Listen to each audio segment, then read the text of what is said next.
بسم اللہ الرحمن الرحیم۔ السلام علیکم ورحمۃ اللہ وبرکاتہ۔ معزز ناظرین، آج کی اس ویڈیو میں ہم بات کریں گے ماہ محرم کے فضائل کے حوالے سے۔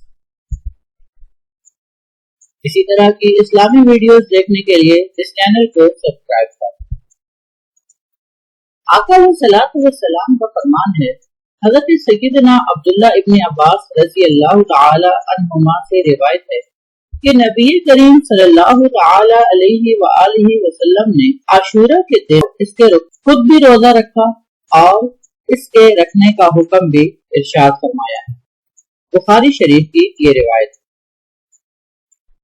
آقا علیہ الصلوۃ والسلام کا فرمان عالی شان ہے کہ محرم الحرام کے ہر دن کا روزہ ایک ماہ کے روزوں کے برابر ہے۔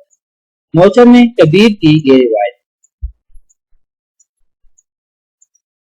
آقا علیہ الصلوۃ والسلام نے فرمایا کہ یہودیوں کی مخالفت کرو، جو عاشورہ کے دن روزہ رکھنا چاہے تو اسے چاہیے کہ وہ 9 محرم یا 11 محرم کا روزہ بھی رکھے، جیسا کہ حضور صلی اللہ تعالی علیہ وآلہ وسلم نے ارشاد فرمایا کہ عاشورہ کے دن کا روزہ رکھو اور اس میں یہودیوں کی مخالفت کرو کہ اس سے پہلے یا بعد میں بھی ایک دن کا روزہ ضرور رکھو۔